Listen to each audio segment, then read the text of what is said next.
What would you do if someone predicted your next move before you even made it?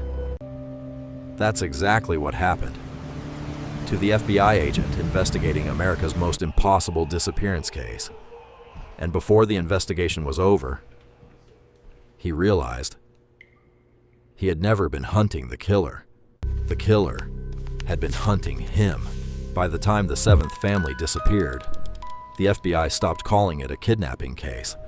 7 homes, 26 people, gone. No bodies, no blood, no signs of forced entry. Every house looked exactly as if life had simply paused. Dinner was still warm. Televisions continued playing. Children's toys remained scattered across the floor. Family photos still hung on the walls, but every person inside had vanished. The media called him the ghost collector, not because anyone had seen him, because he left behind nothing. No fingerprints, no DNA, no security footage, no witnesses. It was as if he walked through walls. Special Agent Ethan Cross had spent 3 months reviewing every file, thousands of photographs, hundreds of interviews, every forensic report. Nothing connected the victims. Different cities, different jobs, different ages, different lifestyles. The only thing they shared was that every family had disappeared between 2 and 3 a.m., exactly 1 hour, every time, one afternoon. Ethan noticed something everyone else had ignored. Every crime scene photograph showed a clock somewhere inside the house, a kitchen clock, a bedroom clock, a microwave, a grandfather clock. Every single one stopped at exactly 2:17 a.m. The forensic team dismissed it as electrical failure. Ethan didn't. He requested every case file from the last 20 years involving unexplained disappearances. One dusty archive caught his attention, a case solved 15 years earlier by a criminal psychologist named Dr. Victor Hale. The report ended strangely. Recommendation: never consult Dr. Hale again. No explanation, no signature. Just that sentence. Ethan searched government records. Victor Hale had disappeared from public life 14 years earlier. No interviews, no books, no lectures. Officially retired, unofficially forgotten. An elderly FBI director saw Ethan holding the file. His expression changed immediately. "Put it back." Ethan frowned. "Why?" The director looked away. "Some doors stay closed for a reason." 3 days later, another family disappeared. This time, something was different. For the first time, the killer left a message, not written, not recorded. A simple white envelope placed on the dining table. Inside, one sentence: "Ask Victor Hale why I stopped." The entire FBI headquarters fell silent. No detective understood what it meant, except one. The director quietly whispered, "He's back." The next morning, Ethan was driven 6 hours into the mountains. No signs marked the road. No GPS showed the destination. At the end of a narrow forest trail stood a small stone house surrounded by fog. No fences, no guards, no cameras, just silence. The driver stopped the car. "He already knows you're here." Ethan frowned. "You called him?" The driver looked uncomfortable. "I didn't have to." The front door opened. Before Ethan knocked, inside, books covered every wall. Hundreds of crime scene photographs hung neatly framed. A chessboard sat on a wooden table. One game, half finished. An old man poured tea without looking up. "You arrived 11 minutes later than I expected." Ethan froze. "You were expecting me?" Victor smiled faintly. "No." "I was expecting him." Ethan looked confused. "Him?" Victor finally raised his eyes. "The man you're hunting." The room became silent. Victor slowly pointed toward the empty chair across from him. "He knew you'd come. He planned this meeting long before the first family disappeared." Ethan's heartbeat quickened. Who is he? Victor's smile disappeared. Instead of answering, he quietly asked one question. Tell me, Agent Cross, when did you first notice that someone has been watching you? Ethan's face turned pale. He had never mentioned that every morning for the past week. He had found fresh, muddy footprints outside his apartment window. Not even the FBI knew. Victor couldn't have known. Unless someone had told him, or someone else had been watching them both. Ethan couldn't speak. The muddy footprints. Nobody knew about them. Not the FBI, not his neighbors, not even his partner. Yet Victor Hale had described them, as if he had seen them himself. Victor slowly picked up a chess piece, a black knight. He placed it in the center of the board. The first mistake investigators make is believing every crime begins with the victim. Ethan frowned. What does that mean? Victor ignored the question. Instead, he asked another. Tell me, how many crime scenes have you visited? 7. No. You've visited 7 empty houses. You still haven't seen the crime scene. The words echoed in Ethan's mind. If the houses weren't the crime scenes, then what were they? Back at FBI headquarters, the forensic team had discovered something strange. Every family disappeared at exactly 2:17 a.m. But none of the clocks had actually stopped. Someone had manually set every clock to 2:17 after the families vanished. Someone wanted the police to believe that was the time of the crime. Victor looked almost disappointed. I hoped he'd choose something more difficult. Ethan stared at him. You expected this? Victor nodded. He enjoys correcting investigators. He leaves mistakes, so you'll find them. Late that night, another package arrived. No fingerprints, no return address. Inside, a single cassette tape. The room remained silent as Ethan pressed play. Static. Then, a calm male voice. If you're listening to this, you're finally asking the right man. The recording stopped. Only 12 seconds. Nothing else. The FBI audio lab confirmed something impossible. The recording had been made less than 3 hours earlier, yet the package had been sealed and mailed 2 days before. No one could explain it. Ethan returned to Victor. Without saying a word, he placed the cassette player on the table. Victor listened, closed his eyes, then quietly whispered, He's angry. Ethan blinked. That's your conclusion? Victor shook his head. No. My conclusion is that this message wasn't meant for you. It was meant for me. For the first time, Victor's calm expression disappeared, only for a second, but Ethan noticed it. Fear. Real fear. You know him. Victor remained silent. You trained him. Silence. You created him. Victor slowly stood, walked to the window, and finally spoke. I taught many students. Only one learned how to think like me. Ethan felt a chill. Who was he? Victor closed his eyes. I don't know. Ethan stared at him.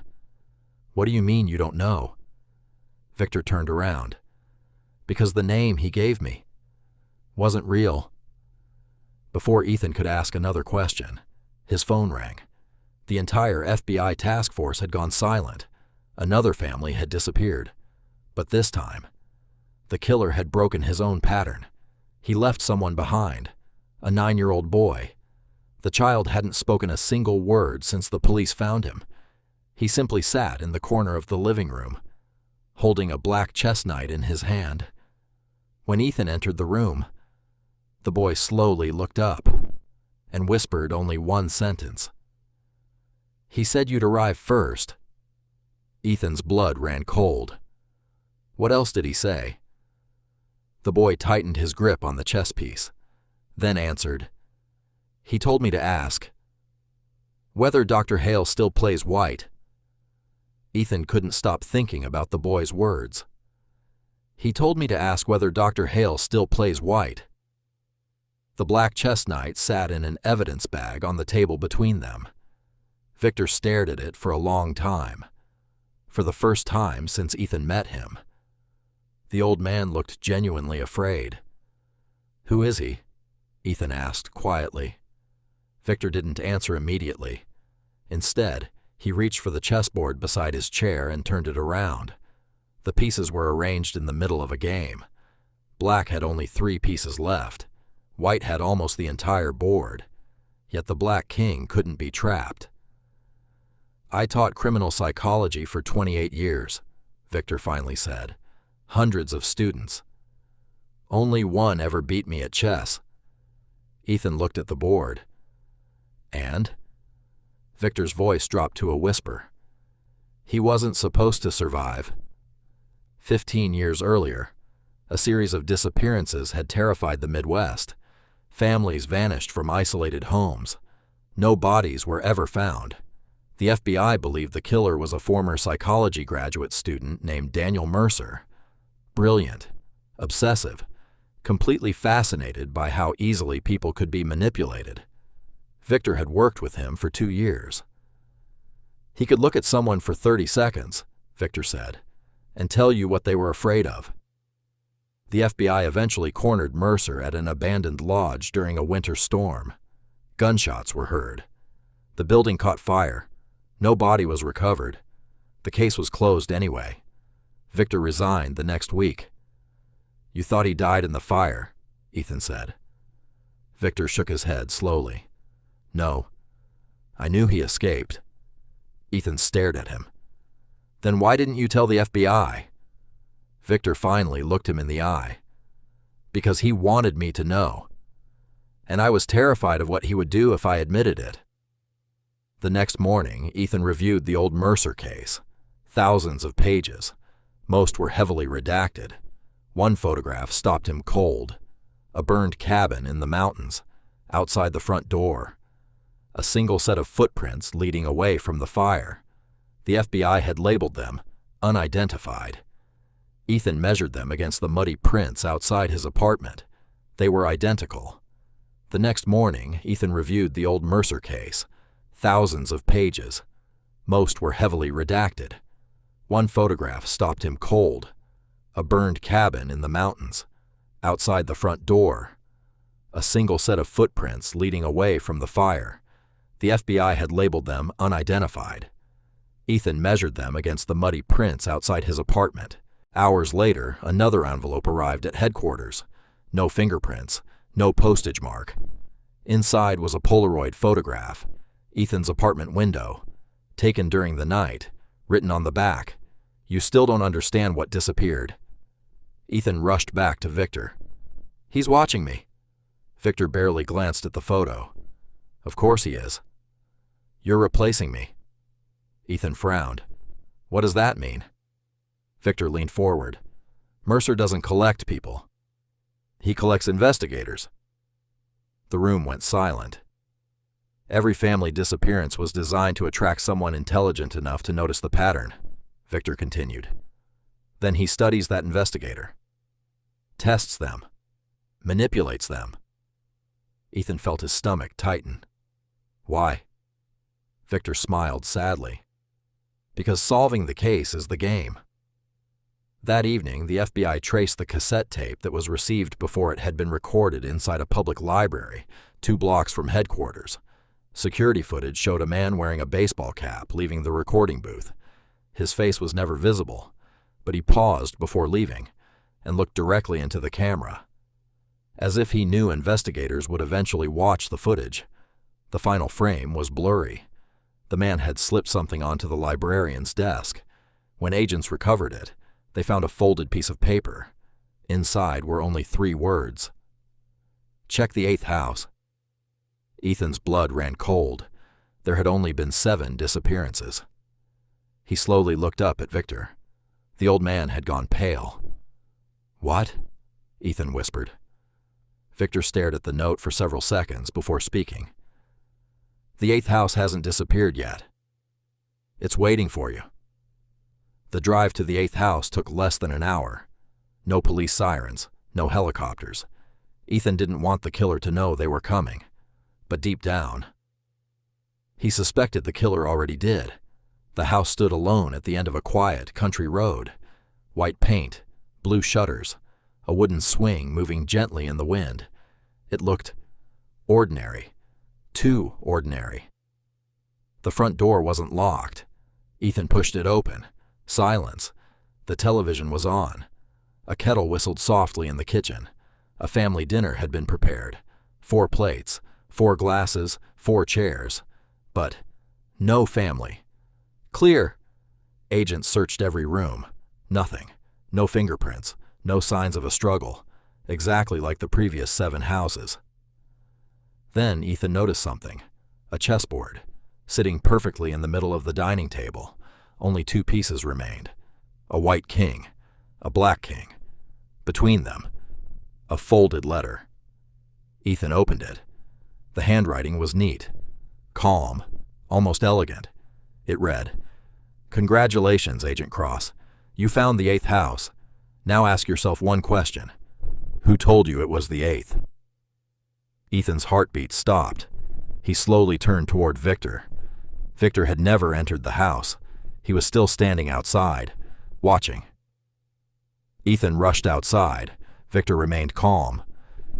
"You finally understand." Ethan stared at him. "There were never 7 houses. Were there?" Victor smiled sadly. "There were 12. The FBI only knew about 7. The world around Ethan seemed to stop. "You knew." Victor nodded. "I've always known. You lied to me. I omitted the truth." "Why?" Victor looked toward the empty house. "Because I needed to know whether he'd choose you." Before Ethan could speak, a radio crackled. One of the agents shouted from upstairs, "Sir, you need to see this." Ethan ran upstairs. Inside the master bedroom, every wall was covered with photographs, not of missing families, of investigators, detectives, sheriffs, federal agents, every person who had ever worked the ghost collector case. Each photograph had dates written beneath it. Some stretched back 20 years. At the very center, one empty picture frame. Below it, a small engraved nameplate. Ethan Cross. Ethan slowly stepped back. "This isn't a collection of victims." Victor quietly finished the sentence. "It's a collection of hunters." The room suddenly filled with static. An old cassette player sitting on the dresser switched on by itself. A familiar voice echoed through the room. Calm, controlled. "You've been asking the wrong question." Ethan remained frozen. "The question was never, 'Who am I?'" The voice paused. The tape hissed. "The question is, 'Who taught you to look for me?'" Silence. Then, the tape clicked off. The FBI searched the property for 3 days. No fingerprints, no DNA, no hidden tunnels, no evidence that anyone had lived there recently. Only the photographs, the chessboard, and the tape recorder. Daniel Mercer was never found. Victor Hale disappeared the same night. His cabin was empty. His books remained. His tea was still warm. His chessboard, 6 months later. The ghost collector case was officially suspended. The media called it unsolved. Most people forgot it. Ethan never did. One rainy evening, he returned home after work. His front door was locked. Nothing looked unusual until he entered his study. On the chessboard sitting on his desk, the white king had been moved. Ethan had never touched it. Beneath the piece, a single handwritten note. "Your move.